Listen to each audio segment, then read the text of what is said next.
Hello बच्चों, let's read the question. The question says the frequency of a particle executing SHM is 10 Hz. The particle is suspended from a vertical spring. At the highest point of its oscillation, the spring is unstaged. Maximum speed of the particle is g equals to 10 meter per second square. 1 is equals to 2 pi meter per second. 2 is equals to pi meter per second. 3 1 by pi meter per second. 4 1 by 2 pi meter per second. ठीक है, तो हम क्या देखते हैं, the mean position of the particle. तो हमारे यहाँ पे क्या हो गया, the mean position of the particle अगर हम ले लेंगे तो mean position of the particle में सपोज हम ये मान के चलते हैं जो अनस्टेज पोजीशन ऑफ द स्प्रिंग, तो उसका अनस्टेज पोजीशन में जो डिस्टेंस आएगा वो तो उसका एम्पलीट्यूड ही आएगा। ठीक है, तो अनस्टेज पोजीशन में जो आएगा तो हम अनस्टेज पोजीशन में उसका जो एम्पलीट्यूड है उसको क्या लिख सकते हैं, तो इसको हम लिख सकते हैं mg/k। ये अनस्टेज पोजीशन में आ गया। ठीक है, ठीक है, तो एम्पलीट्यूड आ गया। अब ओमेगा इज इक्वल्स टू हम क्या लिख सकते हैं, k/m। ये तो हमारा ओमेगा आ गया। तो ओमेगा इक्वल्स टू हम यह भी लिख सकते हैं 2πf। एफ यहाँ पे फ्रीक्वेंसी हो गया। तो ओमेगा इज इक्वल्स टू हमारे यहाँ पे क्या आता है, ओमेगा इज इक्वल्स टू हमारे यहाँ पे आ जाता है 2 पाई इंटू 10, इसका मतलब 20 पाई ओमेगा का वैल्यू आ गया।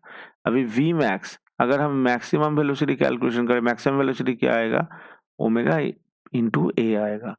तो ओमेगा का वैल्यू हमारा कितना आ गया, 20 पाई तो आ गया।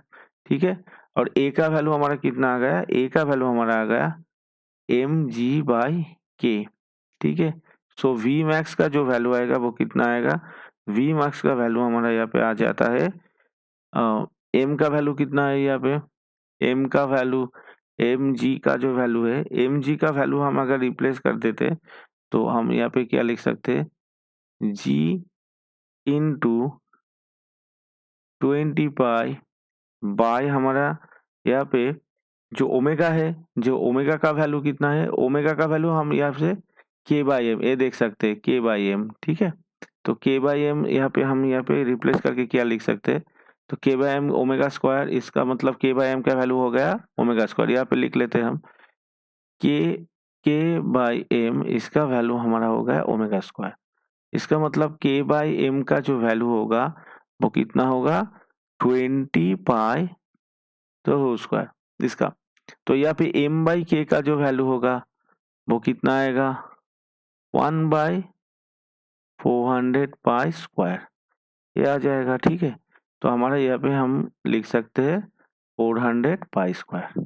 ठीक है, तो जो वैल्यू है कितना आएगा, ये जो वैल्यू है जी का वैल्यू हमारा तो 10 हो गया, तो ऊपर हो गया 200 पाई, नीचे हो गया हमारा 400 पाई स्क्वायर। इसका मतलब वी मैक्स का जो वैल्यू आएगा वो कितना आएगा, 1/2 पाई।